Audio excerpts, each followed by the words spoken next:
Page number 1026।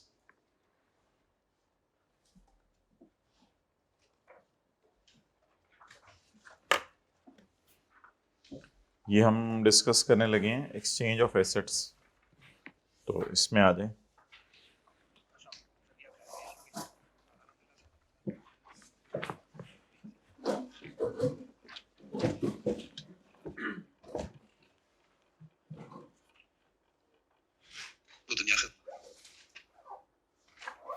अच्छा भाई, अब हम पढ़ने लगे हैं एक्सचेंज ऑफ एसेट्स।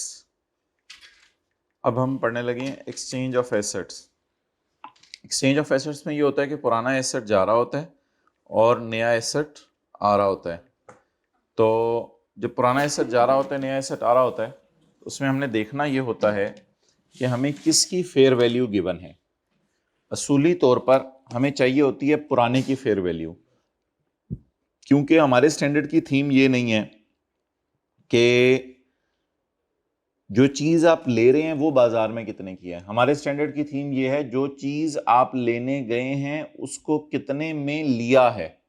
कितने में लिया है से मुराद है पुराना मोबाइल आप दे रहे हैं दुकान पर और पैसे दे रहे हैं, तो that is the price of new mobile. Standard ये चाहता है कि that is the price of new mobile. नए मोबाइल के ऊपर जो टैग लगा हुआ है, स्टिकर लगा हुआ है, जो बिल बनाए, वो उसकी प्राइस नहीं है। प्राइस वो है जो पुराने की हो जमा कैश पेड। ओके, तो that is called as exchange of assets. Okay. A fair value of both assets, अगर दोनों एसेट्स की कभी आपको फेयर वैल्यू दे दें और fair value of only old asset is given, ये दोनों आइडियल सर्कमस्टांसेस है, दोनों की दे दे तो भी आपने ढूंढना पुराने की फेयर वैल्यू को वेट देना है। और अगर सिर्फ नए की फेयर वैल्यू दे, सिर्फ पुराने की फेयर वैल्यू दे और नए की ना दे तो भी कोई मसला नहीं, हमारा मसला हल है। तो ये आइडियल सर्कमस्टांस है जिसमें दोनों की फेयर वैल्यू दे दे या सिर्फ पुराने मोबाइल की फेयर वैल्यू दे दे। हम क्या किया करेंगे, fair value of old asset plus cash paid plus करेंगे अगर कैश को क्या किया पे। और अगर पुराना बहुत हैवी एसेट था और नया बड़ा हल्का फुल्का एसेट था तो फिर शायद कैश हमें उल्टा क्या हो, रिसीव हो, उसको फिर माइनस कर देंगे। अच्छा, ये वाली लाइन अभी छोड़ें। और अगर ये fair value of only new asset is given और एग्जाम में पेपर में सिर्फ नए एसेट की फेयर वैल्यू गिवन है, तो फिर अब क्या करें, मजबूरी में cost of new asset is equal to fair value of new asset. फिर कैश कूश को इन्वॉल्व नहीं करना अपने बीच में, फिर कैश को इन्वॉल्व नहीं करना। Next, if fair value of both assets is not given, अगर दोनों एसेट्स की फेयर वैल्यू गिवन ना हो, यानी कि पुराने की भी फेयर वैल्यू गिवन नहीं और नए की भी फेयर वैल्यू गिवन नहीं, या ट्रांजैक्शन में कमर्शियल नीयत की कमी पाई जा रही है। ट्रांजैक्शन में कमर्शियल नीयत की कमी क्या होती है?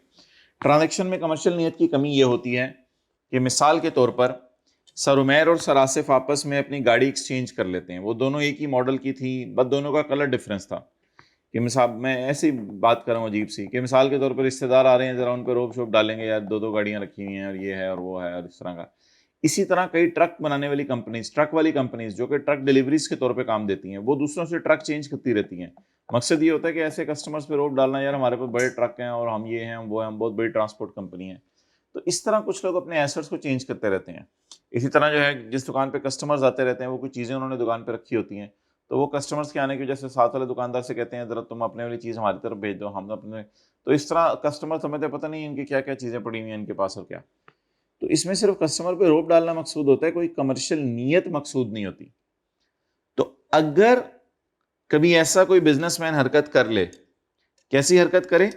If fair value of both assets is not given, अगर दोनों एसेट्स की फेयर वैल्यू कभी आपको पेपर में मिसिंग हो या ट्रांजैक्शन में कमर्शियल नीयत की क्या पाई जा रही हो, कमी पाई जा रही हो, सवाल लिख दे कि ये दोनों बातें अलग हैं। या दोनों की फेयर वैल्यू गिवन नहीं, या सवाल लिख दे कि ट्रांजैक्शन में कमर्शियल नीयत की क्या पाई जा रही है, कमी पाई जा रही है। इन दोनों सूरतों के अंदर the cost of new asset shall be equal to book value of old asset plus any cash paid. तो बुक वैल्यू ऑफ ओल्ड में प्लस आपने कैश पे करते हैं। अच्छा जी, एग्जाम्पल, हमारे ओल्ड एसेट की कॉस्ट है 200 रुपये और अकोमोडेशन है 80 रुपये और ओल्ड एसेट की बुक वैल्यू है 120 रुपये। सवाल के अंदर आपको इंफॉर्मेशन अवेलेबल है, सवाल में आपको इंफॉर्मेशन अवेलेबल है सिर्फ fair value of old asset. सवाल में क्या अवेलेबल है? Fair value of old asset. अब अगर सवाल में आपको fair value of old asset available है तो सवाल यह राइज होगा कि ऐसी सूरत में रूल कौन सा लगेगा। भाई मैंने कहा है कि बेहतरीन यह है कि जो चीज जा रही है उसकी फेयर वैल्यू अवेलेबल हो, तो that will be sufficient.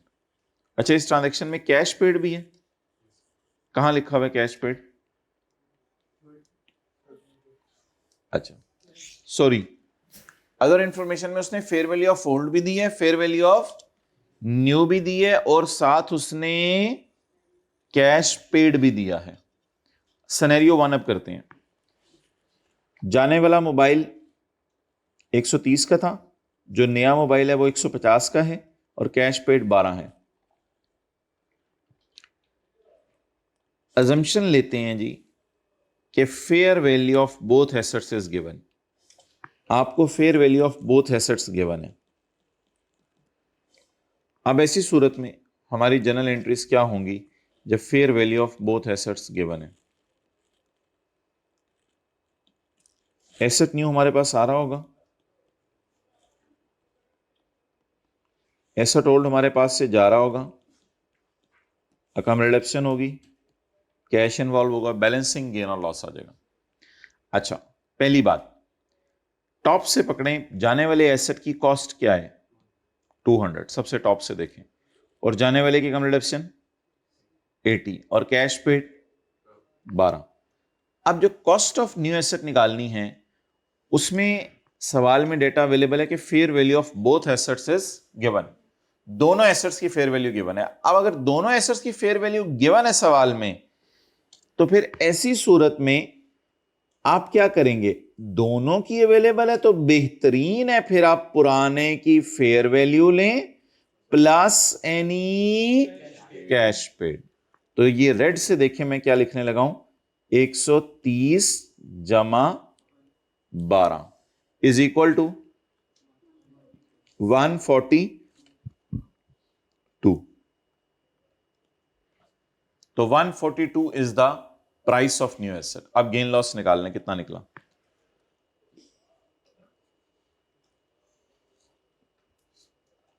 Loss है गेन है?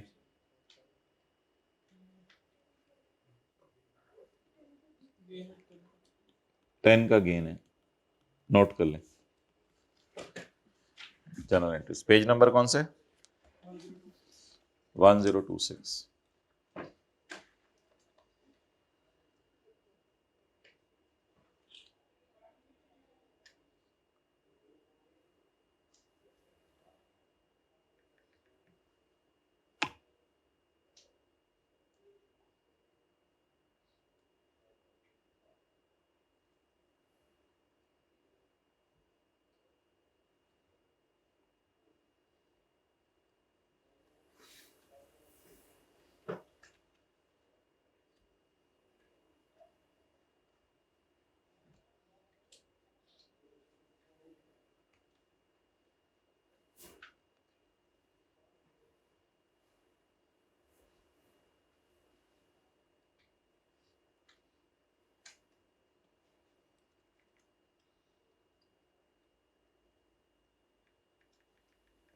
अगली एंट्री लिखें।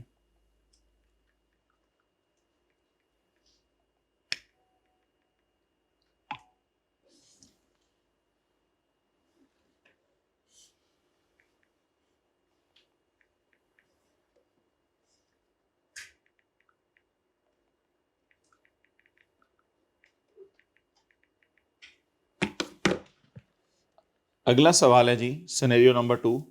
वो कहता है कि fair value of only new asset is given. Fair value of only, paper में आपको कहते हैं fair value of only new asset is given. अच्छा जी, जनरल एंट्री करते हैं। पुराने की कॉस्ट 200, पुराने की कम्युनिकेशन 80। अच्छा, cash paid 12। A fair value of only new asset is given. आप बाजार में लेके गए, पुरानी चीज आपकी इतनी पुरानी हो चुकी थी कि उसकी फेयर वैल्यू लग नहीं पा रही थी। ये वजह होती है, पुरानी चीज आपकी इतनी पुरानी हो गई थी उसकी फेयर वैल्यू लग नहीं पा रही थी। तो a fair value of only new asset is given, then the cost of new asset is the fair value of new asset. तो what is the fair value of new asset? 150। Okay, so what is the gain? Note करो, ये हो गया scenario 2।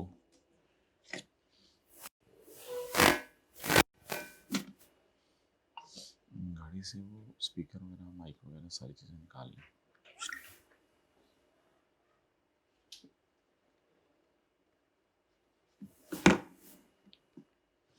आगे चलें जी।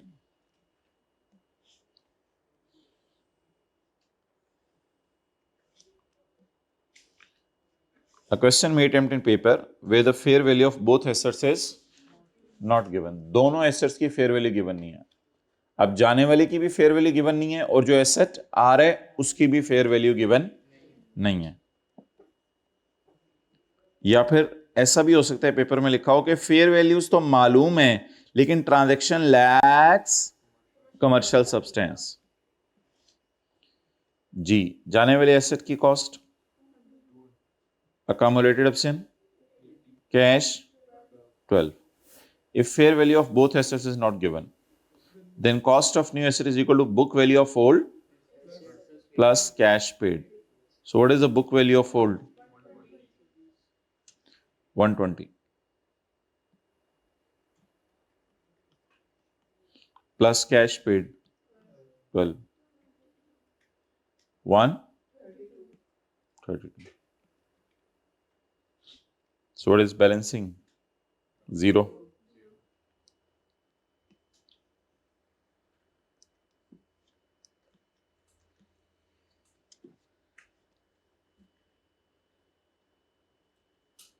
अभी पिछली class से ली है, पहले दिन आए हो।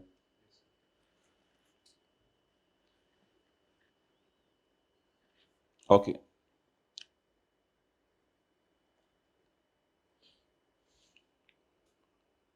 अगर दोनों एसेट्स की फेयर वैल्यू गिवन है या पुराने एसेट की फेयर वैल्यू गिवन है तो फिर पुराने एसेट की fair value plus cash paid. नीचे वाली बात छोड़ें। Point 2, if fair value of only new asset is given. अगर फेयर वैल्यू किसकी गिवन है? न्यू एसेट की, तो cost of new asset is equal to fair value of new asset. पुराने की गिवन ही नहीं है तो फिर कैश नहीं इन्वॉल्व करना गलती से भी।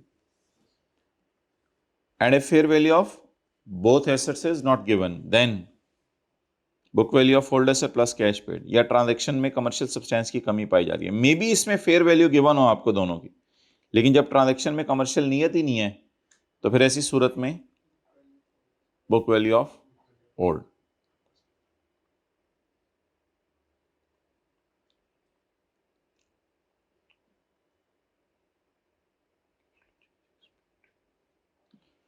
means no cash flow change is expected in future।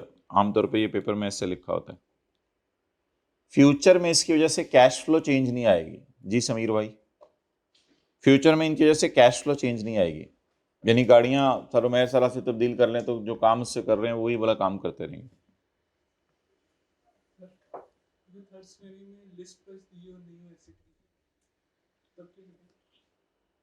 Third scenario में अगर लिस्ट प्राइस दी हो न्यू एसेट की तो फिर वो फेयर वैल्यू ही है। नहीं, फेयर वैल्यू ही देगा वो, फेयर वैल्यू ही लिस्ट प्राइस होती है। और क्या होती है? लिस्ट प्राइस पर ना लेना, फिर फेयर वैल्यू को लेस को ले लेना। अच्छा, अब FR1 में कोई ऐसे सवाल आ रहे हैं? चलो मैं देख लेता हूँ उनको फिर। ठीक है, मुझे नहीं पता वो क्या कैसे टेस्टिंग कर रहा है, मैं देख लेता हूँ।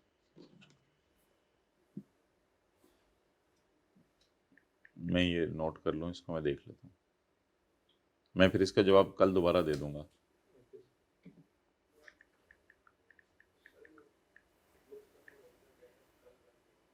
कल, अच्छा ठीक है।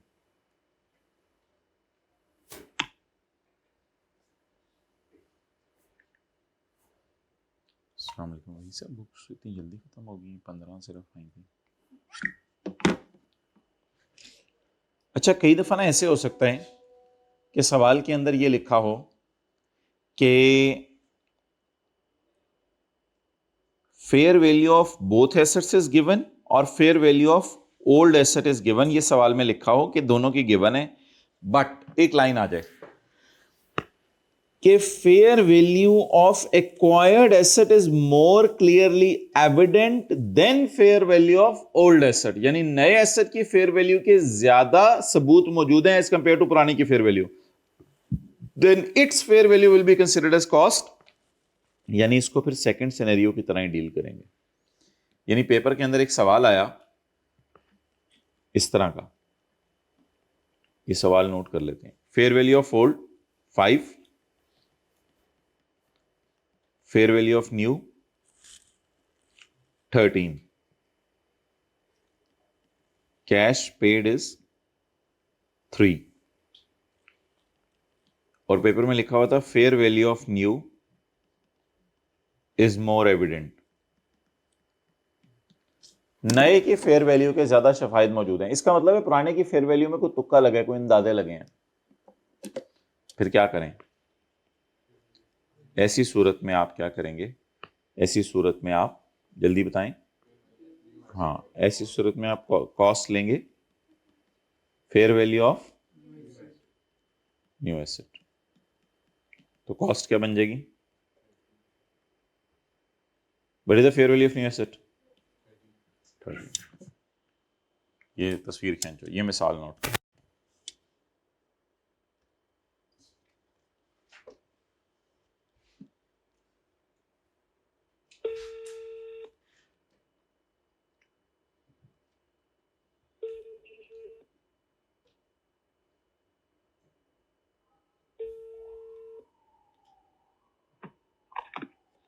अस्सलाम वालेकुम। फोटो कॉपियर को क्या है, 38 का एक प्रिंट भेज दे पूरे का, एक स्टैंडर्ड, सिर्फ उस चैप्टर का, 2-4 मिनट में चाहिए, जल्दी।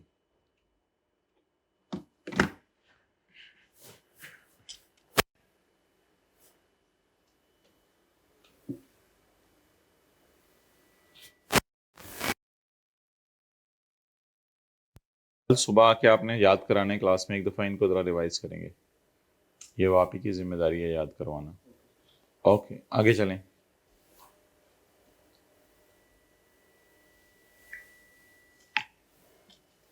गवर्नमेंट ग्रांट्स,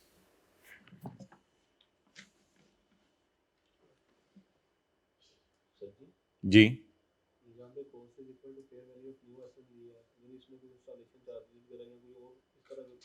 हाँ, इंस्टॉलेशन चार्जेस तो उसके बाद की चीज़ है ना, वो तो एसेट की कॉस्ट में ऐड करेंगे। Government transfers are allocated intangible assets. Government कभी कभी आपको इंटेंजिबल एसेट ट्रांसफर कर देती है, such as airport landing right, licence to operate radio और television stations, import licenses or quotas or rights to access other restricted resources. An intangible may be acquired free of charge or for nominal consideration. ये दोनों तो एक ही हो गया ना, तकरीबन मुफ्त में लिया या ना होने के बराबर पैसों में लिया। By way of government grant, IS 20। Accounting for government grants and disclosure of government assistance allows the intangible asset and the grant. IS 20 कहता है कि intangible asset और grant को रिकॉर्ड करो उनकी फेयर वैल्यू पे या नॉमिनल अमाउंट पे, और नॉमिनल अमाउंट में फिर या फेयर वैल्यू में जमा कर देना any expenditures that is directly attributable to preparing the asset. कोई भी एक्सपेंडिचर जो है वो आपके लिए डायरेक्टली एट्रीब्यूटेबल है, तो उसको जो है वो आप इसके अंदर ऐड कर देना। ओके, तो दिस इज ट्राइंग टू से। अब सवाल क्या राइज होगा? अब सवाल ये राइज होगा कि government granted the entity an intangible, we paid a nominal amount of 2000, however fair value of intangible is 50,000। हमने ना होने के बराबर पैसे दिए। कितने पैसे दिए? 2000, लेकिन उनकी फेयर वैल्यू कितनी है इंटेंजिबल की? 50,000। And the life of intangible is 5 years, उसकी लाइफ 5 years है। Okay, pass the general entries for the first year, पहले साल की जनरल एंट्रीज करें। देयर आर 2 ऑप्शंस, यहाँ पे 2 ऑप्शंस अवेलेबल हैं। Either I will record it at nominal amount, or I will record it at fair value.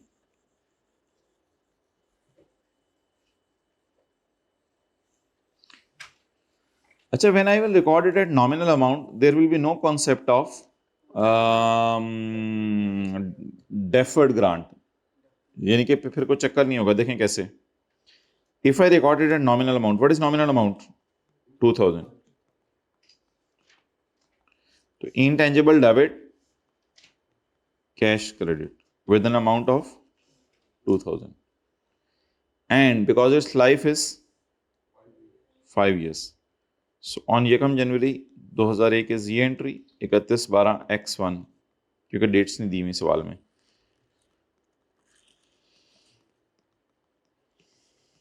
Amortization debit, accumulated amortization credit 2000 divided by 5 कितना? 400.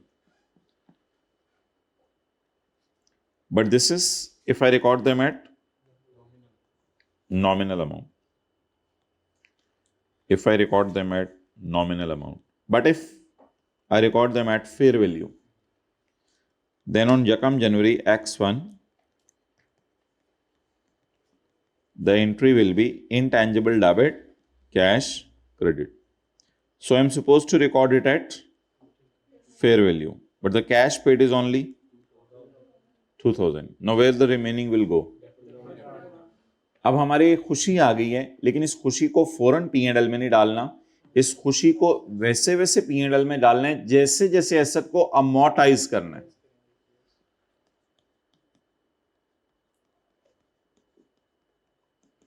Deferred grant. G. 48,000. Now what we are supposed to do is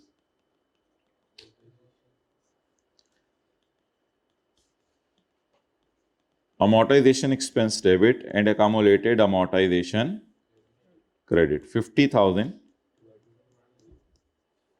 is equal to 10,000. And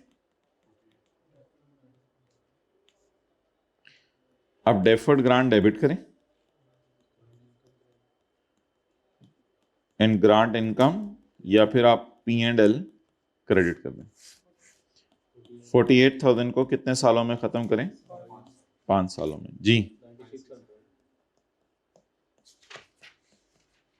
96.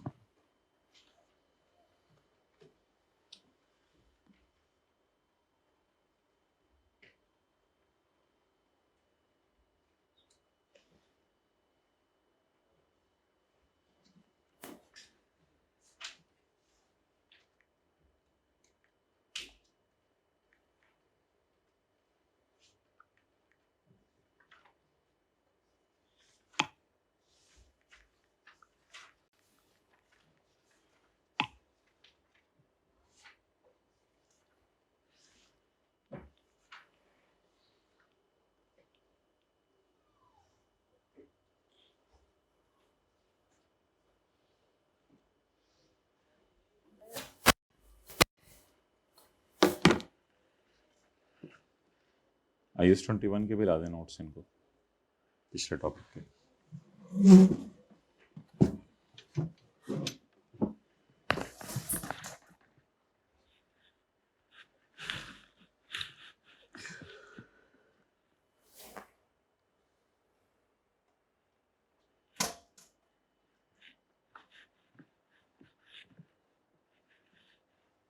सो दोनों options में से एक अगर choose करें तो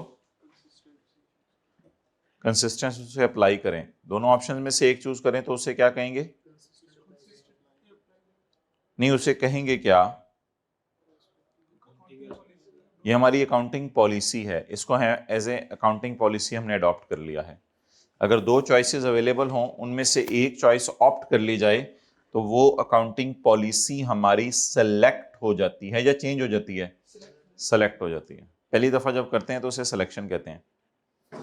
तो इन दोनों में से कोई एक चीज सेलेक्ट कर ली जाए, इसको हम करार दे देंगे अपनी अकाउंटिंग पॉलिसी.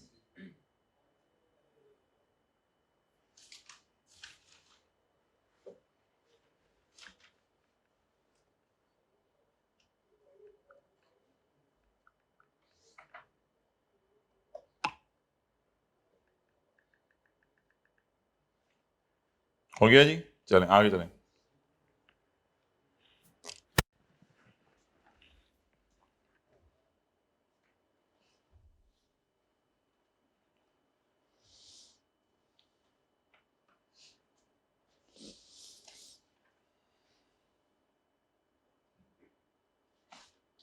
अच्छा जी, आज हमने शुरू करना है वेबसाइट कॉस्ट्स।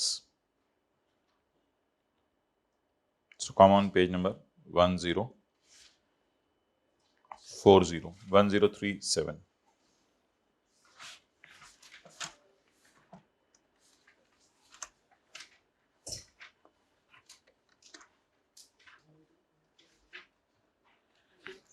1037।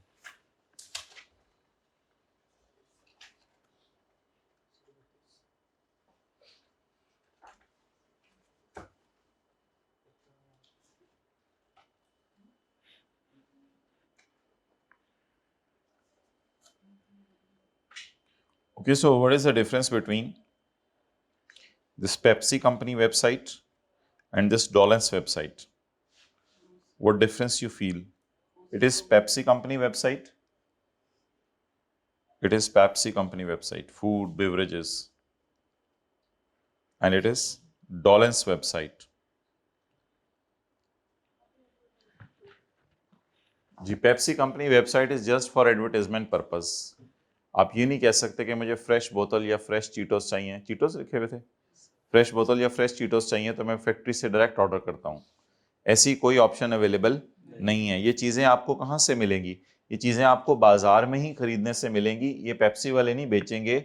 ये या तो आपको जो है वो रिटेलर्स की दुकान से मिलेंगी या कोई भी आपके करीबी दुकान है वहाँ से आपको मिल जाएंगी ये चीज़ें, या आप ऑनलाइन ऑर्डर जो है किसी स्टोर से कर सकते हैं। पेप्सी वालों की वेबसाइट पे जाके ऑर्डर नहीं कर सकते कि रात को 8 बजे उसको 10 बजे जो है ऑर्डर करें कि 11 बजे तक मेरे घर के अंदर जो है वो बोतलें पहुंची हों। तो पेप्सी कंपनी की वेबसाइट पे आमतौर पे इधर देखें प्राइसेस भी नहीं उन्होंने डाली हुई चीज़ों की, वो प्राइसेस क्योंकि मार्केट में रेडीली अवेलेबल हैं। तो मतलब ये कि अगर आप प्राइसेस डाल भी दें तो उससे भी कोई फर्क नहीं पड़ेगा, आप प्रेस करके उसको जो है ऑर्डर प्लेस नहीं कर सकेंगे।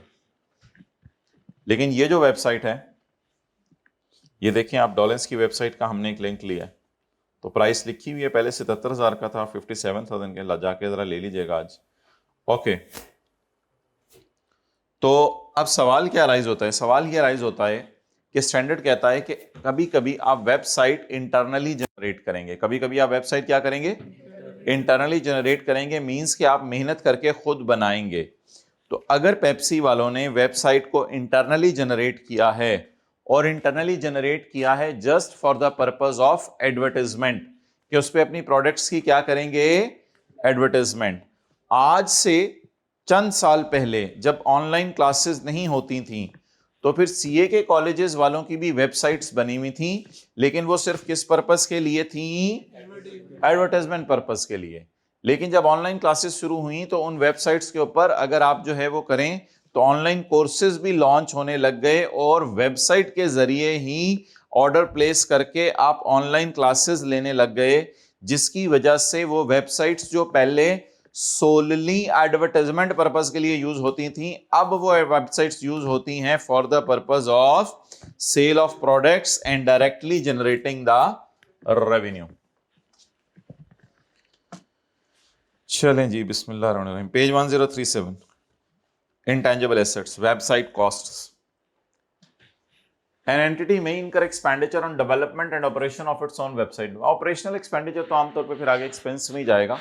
तो पहले डेवलप किया जाएगा वेबसाइट को, फिर उसे ऑपरेट किया जाएगा।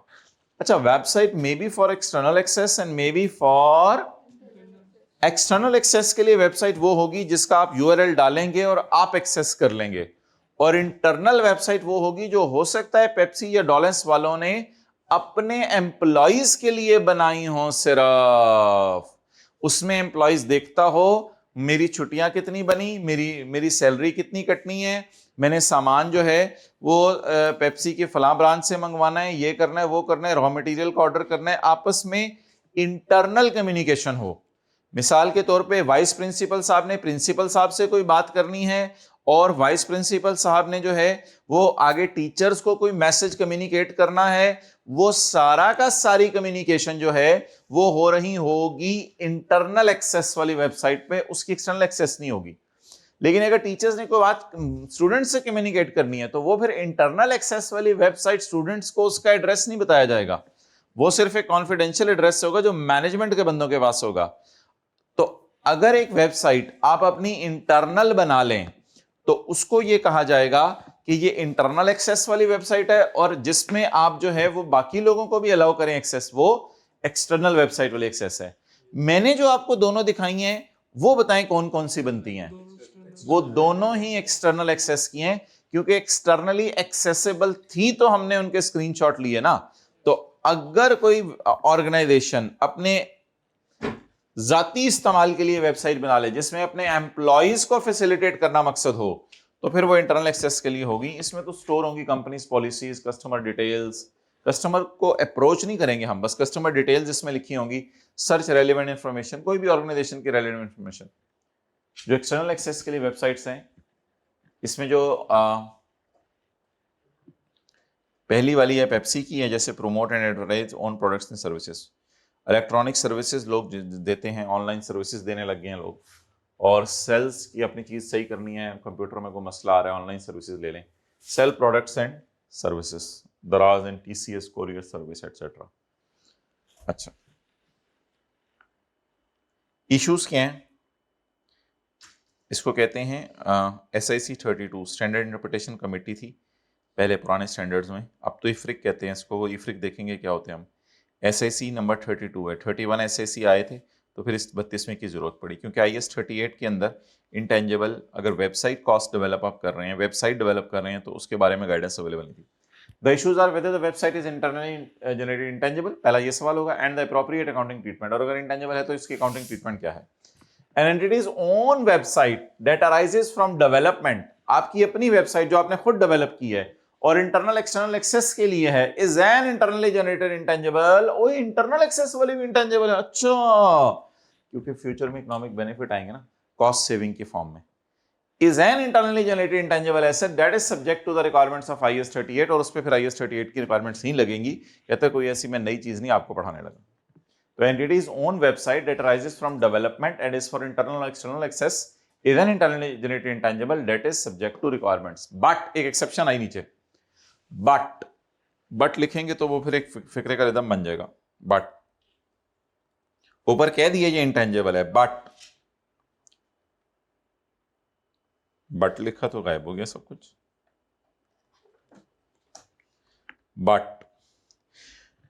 But if a website is solely developed for promoting and advertising its own products and services, then an entity will not be able to demonstrate how, जैसे पेप्सी वाली हमने देखी। But if a website is developed solely for promoting and advertising its own products and services, then an entity will not be able to demonstrate how it will probable economic benefit लेगी। All expenditure on developing such a website should be recorded as an expense when incurred। तो इसको फिर कहां डाल दें? Expense में डाल दें। रीजन, लॉजिक याद करें, लॉजिक बताएं। बीच में कहीं लिखा हुआ ना, then an entity will not be able to demonstrate how it will. तो अब ये पता नहीं चला कि इस वेबसाइट की वजह से कितनी सेल हुई, लेकिन डॉलेंस वालों को पता होगा कि फिजिकली कितने लोग AC लेने आए और वेबसाइट से कितनों ने ऑर्डर किए। The nature of each activity for expenditure is incurred. The nature of each activity for which expenditure is incurred and the website stage of development or post development shall be evaluated to determine the appropriate accounting treatment. Each activity for which expenditure is incurred. अगले सफे पे भी ना जाए, ये activities होंगी, इनके लिए एक्सपेंडिचर्स इनकर होंगे।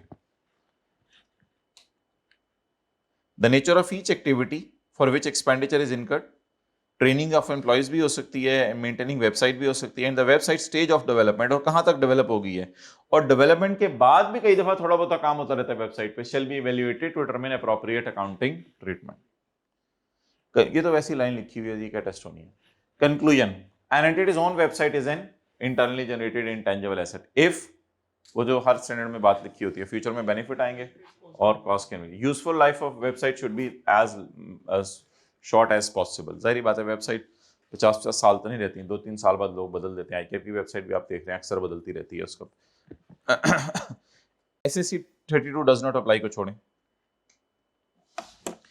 अच्छा जी, जब हम वेबसाइट किसी और एंटिटी से वेबसाइट खरीद रहे हैं जी, परचेज वेबसाइट तो एसेट ही होती है, और अगर उसमें उसका हम बात करनी है, उसकी हम बात करेंगे।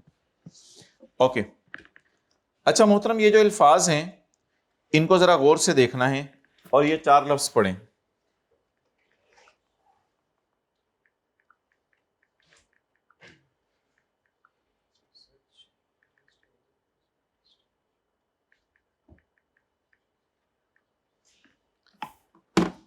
ये रिसर्च और डेवलपमेंट मैंने अपनी तरफ से लफ्ज डाला है, इन लफ्जों को हम किताब से काटेंगे क्योंकि स्टैंडर्ड ने ये लफ्ज यूज नहीं किए। स्टैंडर्ड ने लफ्ज यूज किए हैं प्लानिंग, और उसके बाद अगले 3 लफ्ज अलग यूज किए हैं। प्लानिंग, प्लानिंग रिसर्च की तरह का है। फिजिबिलिटी स्टडीज, वेबसाइट बनाने से पहले फिजिबिलिटी लेके बाकी लोगों ने कैसे वेबसाइट बनाई हुई है, हार्डवेयर कितने GB रैम चाहिए होगी, सॉफ्टवेयर कौन सा वाला चाहिए होगा वेबसाइट बनाने के लिए, वेबसाइट बनाने लगे हैं ना, उसके लिए कुछ चीज़ें चाहिए। एवेल्युएटिंग ऑल्टरनेटिव प्रोडक्ट्स, हार्डवेयर किससे लें, क्या क्या चीज़ किससे लें तो ये काम चलेगा, और फिर अपनी प्रेफरेंस सेलेक्ट करें कि इनमें से आपने क्या चीज़ प्रेफर की है, पसंद की है। तो ये 4 नाम आएंगे पेपर में, तो आपने इनको कहाँ डाल देने, एक्सपेंस में डाल देना, क्योंकि ये कौन सी एक्टिविटी है, रिसर्च, बल्कि हम इसको नाम देंगे प्लानिंग स्टेज।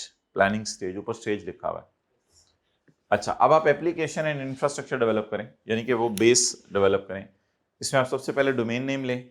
आप हुकूमत को कहें कि मैं अपनी वेबसाइट का नाम रखना चाहता हूँ www.bablubalu.com, तो ये डोमेन नेम शायद आपको इजीली मिल जाए क्योंकि मार्केट में अवेलेबल नहीं है। तो कोई ऐसा डोमेन नेम लें जो किसी ने चुना ना हो।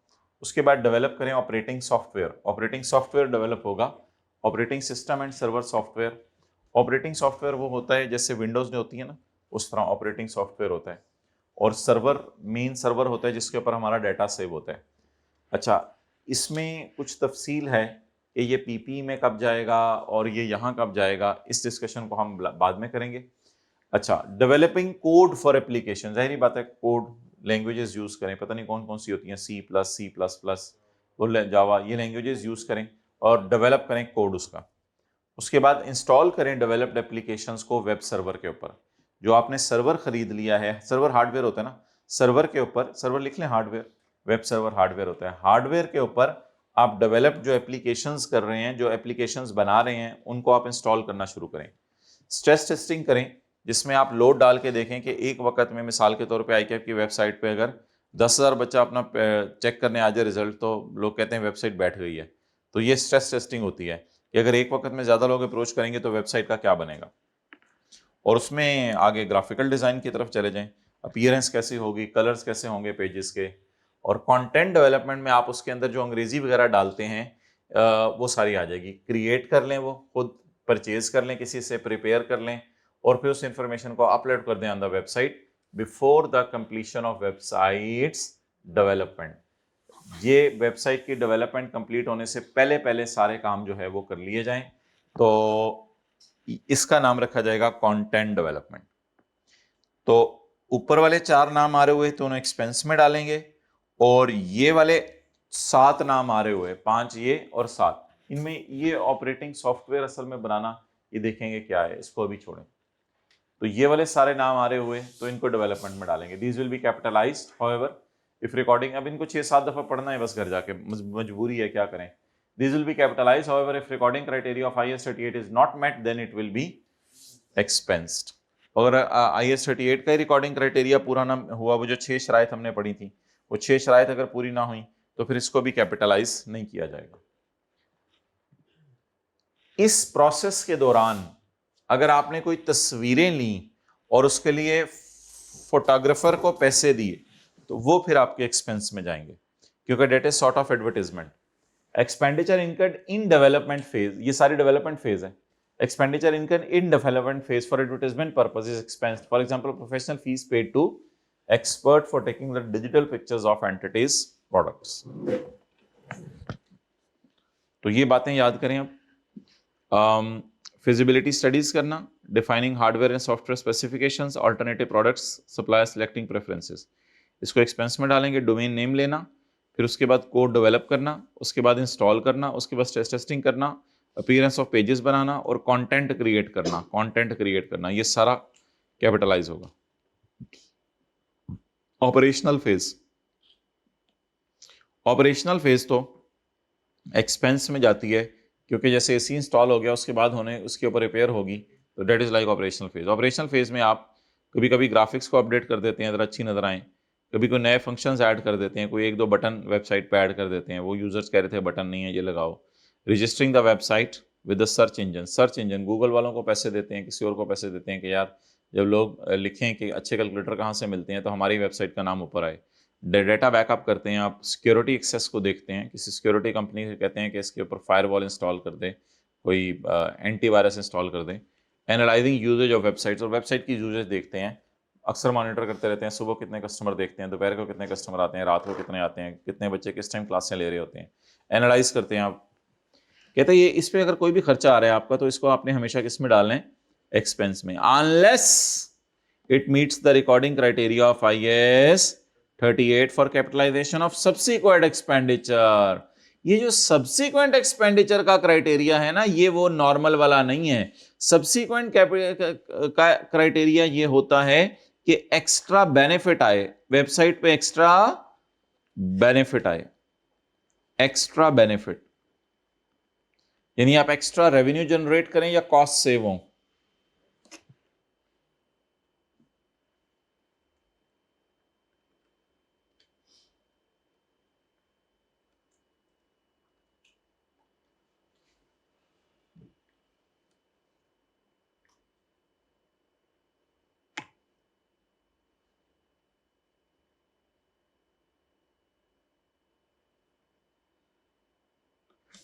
अच्छा,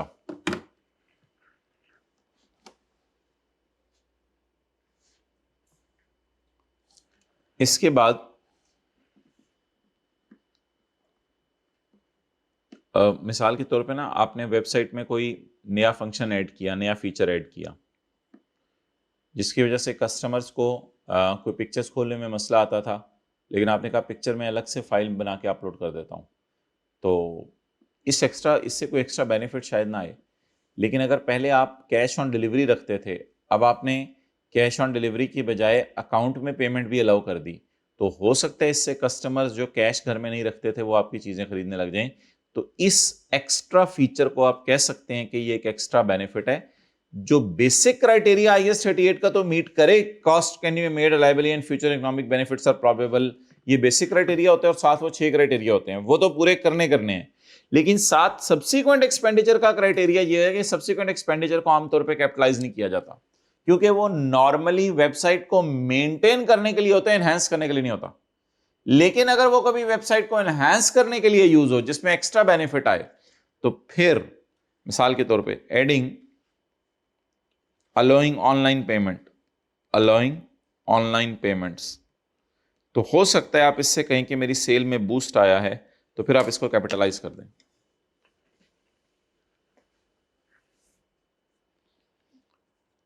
और बाकी नॉर्मल जो एक्सपेंसेस हो रहे हैं, other selling admin expenses, inefficiencies and initial operating losses.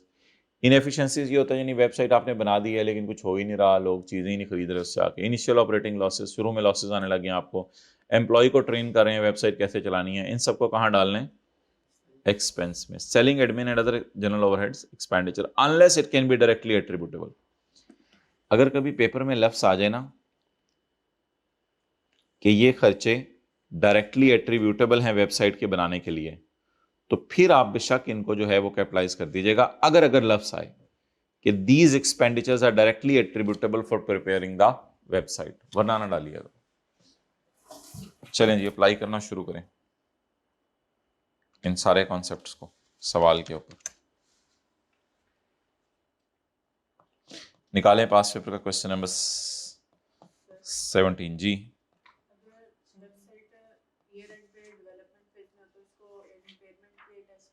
हाँ कर लें, ईयर एंड पे डेवलपमेंट फेज में तो इम्पेयरमेंट टेस्ट से गुजार लें।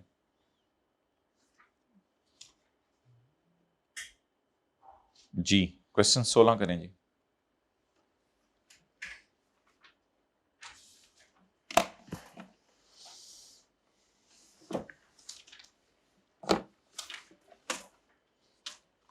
रीजन जबानी सोच लें आप लोग। अब देख लें क्वेश्चन 16 खोल के रखना है या अपनी किताब में आपने जो है वो वेबसाइट कॉस्ट वाला सफ़ा खोल के रखना है, क्योंकि ये अल्फाज आपको ज़बानी याद तो नहीं भी हुए होंगे।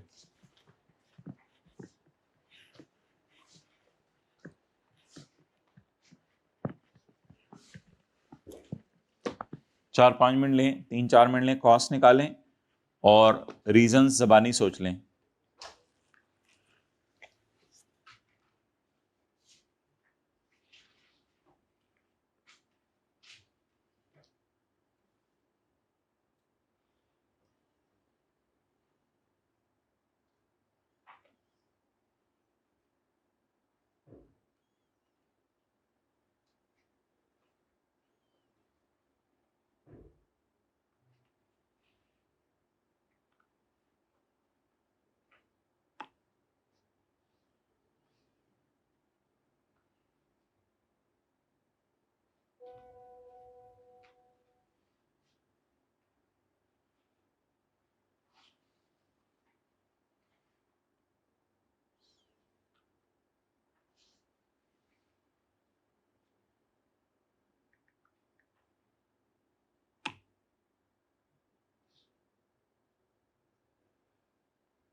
जी क्या निकली है cost?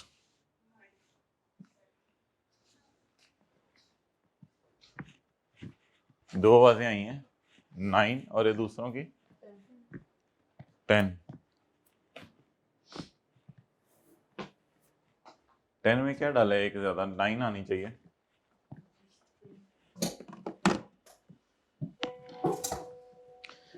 Ajwa Limited is engaged in the business of manufacturing and trading of consumer goods. On 2 July 2021 AL launched its own website. अच्छा, सबसे पहले इसने उल्टा काम शुरू किया, इसने launching date he they the.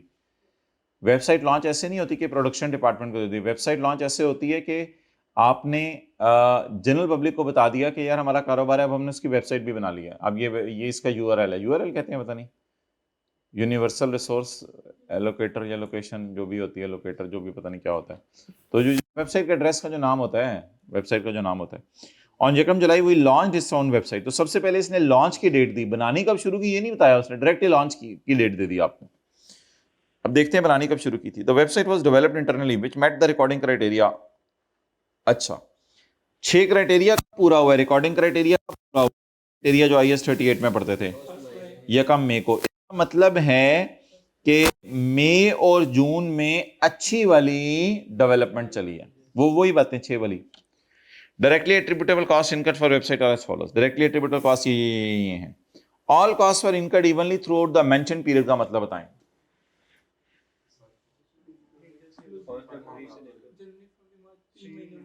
All cost are incurred evenly, क्या मतलब है?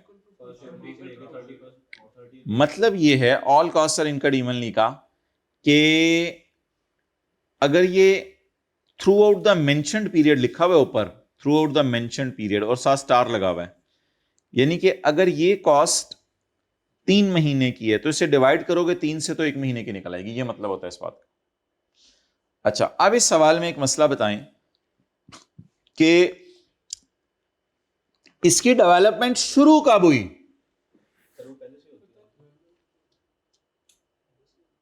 पिछले साल से, लेकिन हम 10 जनवरी से वो हम लाइन लगाते होते थे ना एक ऐसे, यहां से यहां तक पूरा प्रोजेक्ट चला, लैब खुली रही और लैब में वेबसाइट बनती रही। वो लाइन लगवाएं मुझे, कैसे लगेगी भाई? बड़ा क्लियर है, सवाल में सिर्फ 21 के खर्चे दिए हुए हैं और 2021 में खर्चा जनवरी से होना शुरू हो रहा है बस। तो ये लाइन इस तरह लगेगी, वो जो एक दिन भाई ने आके लगाई थी, जनवरी से जुलाई वाइट कपड़ों वाले लैब में मौजूद रहे। उसमें जनवरी से मई तक को हम एक्सपेंस में डाल देंगे और मई से ब्लैक लाइन क्या शो कर रही है? Total period. Total period is 6 months. Red line क्या शो कर रही है? 6 मंथ्स को ब्रेक करें, 4 को एक्सपेंस में डालना है और 2 को कैपिटलाइज करना है। तो मेरे ख्याल से आज के बाद ब्लैक और रेड लाइन ही यूज कर लेते हैं। Black line will show the full period and the red line will show yes कि कितना एक्सपेंस में डालना है और कितना कैपिटलाइज करना है। So that's why after doing this discussion, January, February, March, April will be expensed, but May, June will be capitalized. चलें, let's start now. But मई जून में कैपिटलाइज वही करेंगे जो प्लानिंग फेज ना हुई। अगर मई जून में भी प्लानिंग फेज चल रही हुई तो फिर तो मसला होगा।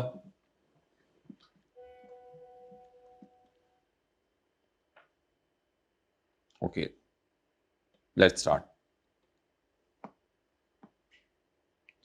Defining hardware and software specifications जनवरी, फरवरी, मार्च में चलाए।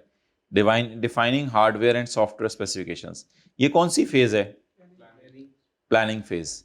जब ये प्लानिंग फेज है तो प्लानिंग फेज होने की वजह से इसको किस में डाल देंगे? अच्छा, अगर क्राइटेरिया पूरा हो भी गया होता तो भी 6 क्राइटेरिया पूरा इसको एक्सपेंस में डालना था। द रीजन इसके फेज ही कौन सी चल रही है? प्लानिंग फेज चल रही है। तो सवाल की रिक्वायरमेंट है रीजन बताएं जिन चीजों को आपने इग्नोर करना है। तो 5 लाइनें छोड़ें और 5 लाइनों में कॉस्ट निकालेंगे हम। 5 लाइनें छोड़ के लिखना शुरू कर दें रीजंस। नंबर 1 लिखें, defining hardware and software specifications amounting to 0.5 million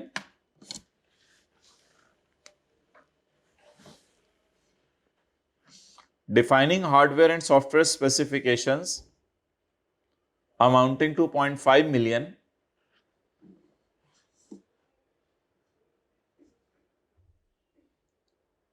अच्छा, इस फिक्रे में सेंस नहीं बन रही, बताएं क्यों? पहले पहले पूरा कर लें। Will be relates to planning phase, ये बता के आना है पेपर में, relates to planning phase. Therefore, देखें इधर अब क्या करना है। Therefore it will be charge as an expense when incurred. इसको एक्सपेंसेस में डाल देंगे जब इनकर होगी। इस फिक्रे के अंदर एक लफ्ज लगवाएं जिससे फिक्रे की सेंस बन जाए। ये देखिए देखिए, फिक्रा पड़े कोई सेंस नहीं बन रही। Defining hardware and software specification amounting to 0.5 million।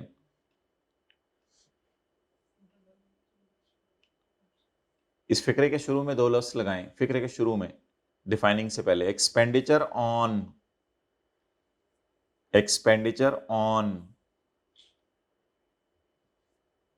आप पढ़ें फिक्रा, आप सेंस बन रही है। असल में डिफाइनिंग हार्डवेयर एंड सॉफ्टवेयर कोई लफ्ज नहीं है ना, expenditure on defining hardware and software specifications. वो मैंने शुरू में लफ्ज लिखवाना भूल गया था, लेकिन फायदा हो गया इसका उल्टा। फायदा ये होगा कि हमें पता चल गया कि फिक्रे की सेंस बना के चला करना है। तो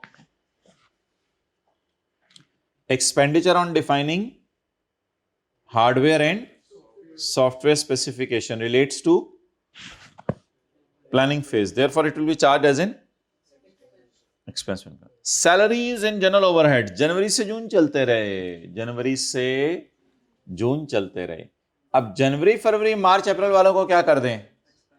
एक्सपेंस। और मई, जून वालों को कैपिटलाइज। तो इसमें फिर आप ऐसा करें कि लिखें, ऊपर जो जगह छोड़ी हुई है पहले वहां आए, सैलरीज फ्रॉम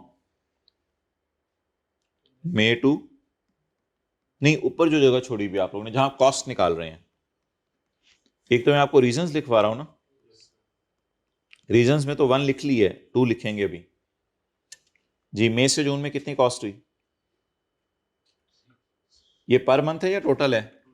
ओए ये टोटल कितने अरसे की है? 6 महीने की। All cost were incurred evenly throughout the above mentioned period. तो ये 6 मिलियन अगर 6 मंथ्स की है तो मेरे कैलकुलेटर बताओ 2 मंथ्स की कितनी है?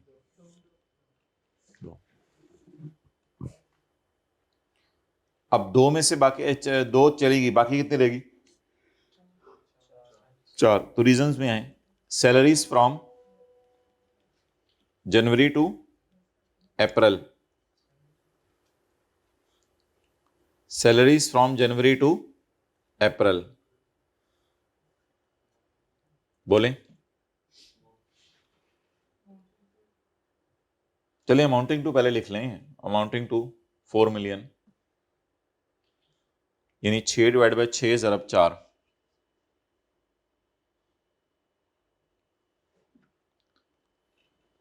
Amounting to 4 million. क्या लिख के आएंगे? नहीं, चार्ज एंड एक्सपेंस नहीं, हाँ इस तरह लिख के आए ना, relates to period where recording criteria was, reason बतानी है ना, relate to period where recording criteria was not met, so they will be charged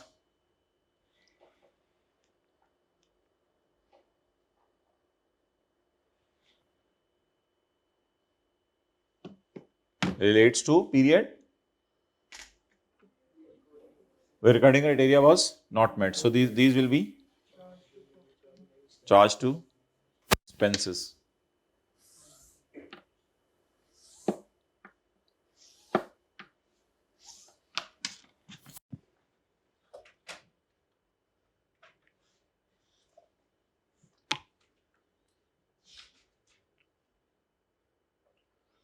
Okay, next.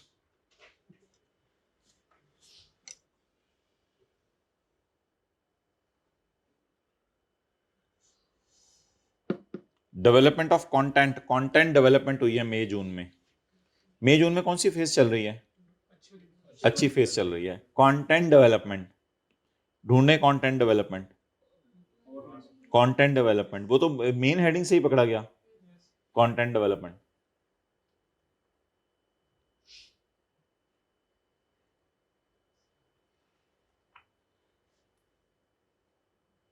तो इसको क्या करें बोले? कैपिटलाइज कर दें।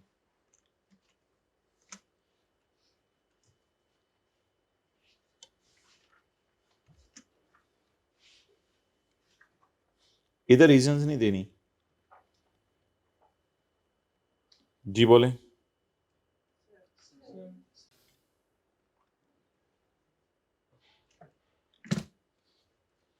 Registering website with search engine, registering websites with search engine लिखें रीजनिंग में। Expenditure on registering website, expenditure on registering website relates to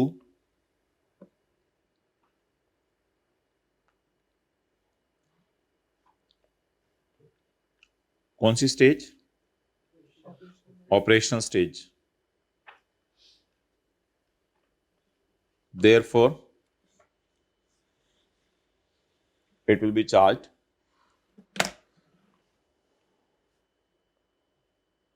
as an expense.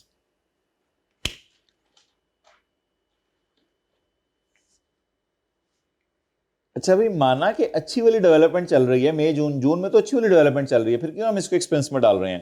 क्योंकि इस खर्चे की नेचर अपनी जात में ऐसी है कि कि ये एक्सपेंस में जाएगा। इसी तरह मैं एक मिसाल दूं, IAS 38 जब हम पढ़े थे तो स्टाफ को ट्रेन करें अच्छी वैल्यू डेवलपमेंट फेज में या एडवर्टाइजमेंट करें अच्छी वैल्यू डेवलपमेंट फेज में, तो वो एडवर्टाइजमेंट करते रहे या स्टाफ को ट्रेन करते रहे अच्छी वैल्यू डेवलपमेंट फेज में, वो एक्सपेंस में जाएगा। लेकिन अगर साइंसदानों को तनख्वाह देंगे अच्छी वैल्यू डेवलपमेंट फेज में या कंज्यूमेबल यूज करेंगे या किसी और एसेट को इस एसेट के बनाने में इस्तेमाल करेंगे, फिर वो कैपिटलाइज होगा।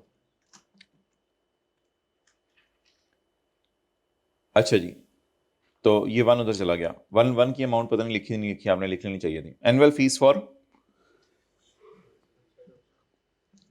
वेब होस्टिंग, तो लिखें ये वन आप लोगों ने डाला था जिन्होंने 10 लिया था, ये वन तो नहीं डालना था ना, क्योंकि ये वन फेज ही ऑपरेशनल है। तो लिखें 0.6 annual fees for web hosting is a revenue expenditure. ये तो वैसे ही रेवेन्यू एक्सपेंडिचर है ना, ये तो वैसे भी एनुअल फीस है, ये तो वैसे ही एसेट की कॉस्ट का पार्ट में है। Annual fees for web hosting is a revenue expenditure, therefore it will be charged in the period for which fees is paid। देखिए ईयर एंड वगैरह नहीं बताया ना सवाल में, देखिए इधर ईयर एंड वगैरह सवाल में नहीं पता हुआ, तो क्या करें फिर? It will be charge in the period, क्या लिखवाया आगे? with which it relates, it will be charged in the period with which it relates, जिस पीरियड से ये रिलेट करेगी।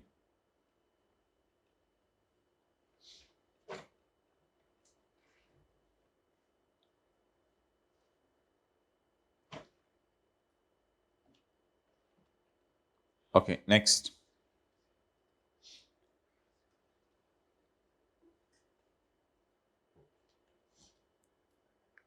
आखिरी नबी का क्या?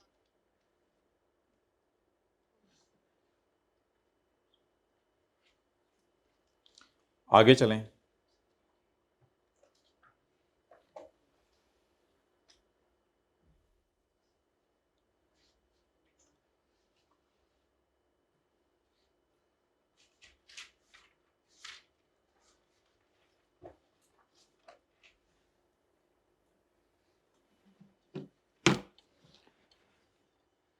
Annual fees for web hosting हो गई। एम्प्लॉय ट्रेनिंग, एम्प्लॉय ट्रेनिंग लिख लें IAS 38 prohibit the capitalisation of staff training, इस तरह लिख दें, लिख दिया करें IAS 38 prohibit the capitalisation of staff training, therefore rupees 1.5 million will be charged to expenses।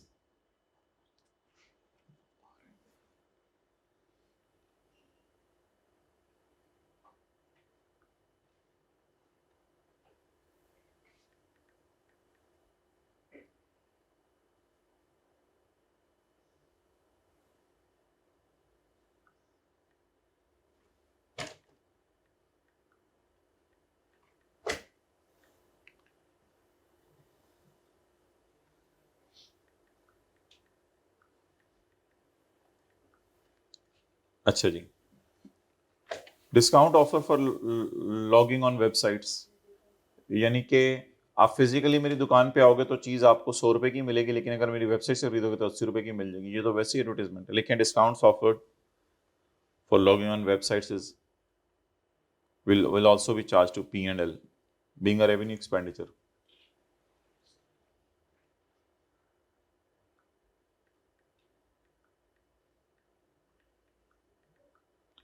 Because it is a revenue expenditure, will be charged to expenses because it is a revenue expenditure।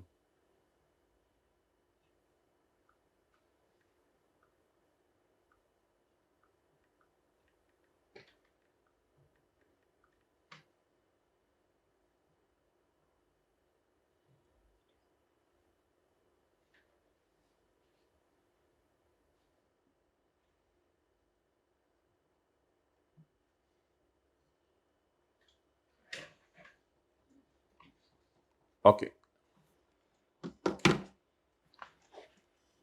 अब cost total निकल आई 9 million, लेकिन year and और life वगैरह नहीं दी हुई, इसलिए depreciate amortise करने की जरूरत नहीं है। चलो भाई दूसरा कार्ड जाओ।